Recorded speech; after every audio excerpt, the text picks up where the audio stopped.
Hi there, I'm Liz Benison. I am coming up towards my 5th anniversary here at ISS in May this year, and I am the Chief People and Technology Officer, so part of our executive group management team based in headquarters in Copenhagen.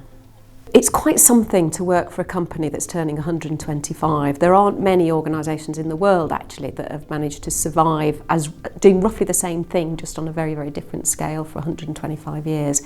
So when we first started talking about it, to me it just gives you that amazing feeling of all these people who went before and built this thing that we now call ISS today.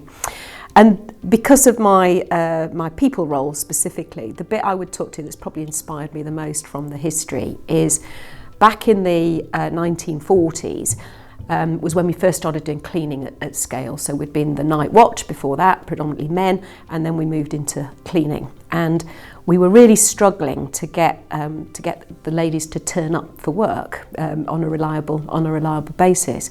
So what the company did was it hired a psychologist and a sort of healthcare worker as the first ever HR director, and we think she was one of the first HR directors in the world.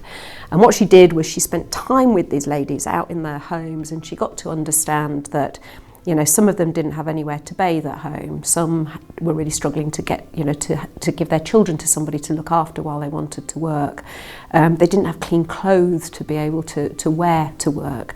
And so with the mission of making sure that they were going to turn up and make our customers happy, she put in place a whole load of things that supported them. So we gave them uniforms that gave them some status and self-respect. We did deals with bathhouses in Copenhagen so they could go there first and they could get changed and washed and then turn up on site, looking the part. We did deals with schools so they could drop their children off at the schools and get looked after.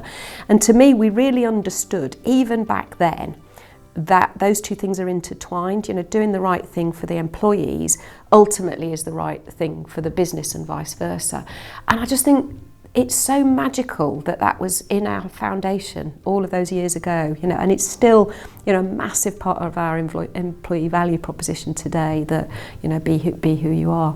So I absolutely love all of that. And, bringing it right up to date now, to me, when I listen to the Apple stories and whatever, that is all invoking the spirit of that very first HR director, Gerda Buhl. When I was based in the UK, one of my favourite things to do was to sit in the reception of the building that the London office was in. And it's a multi-tenant tower block, so people coming in and out.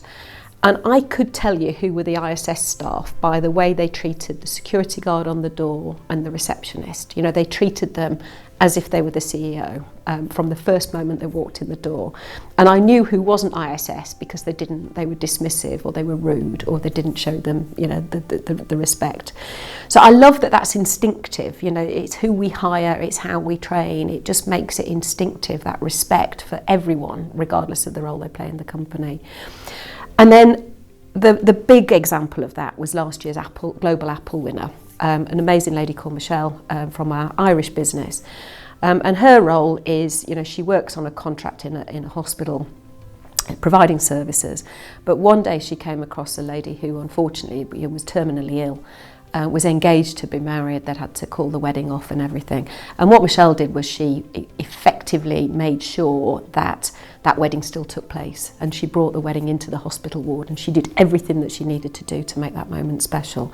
And to me, that's going above and beyond, what the service that we're providing is. It's just noticing something that can make that moment exceptional. And that's us in a nutshell.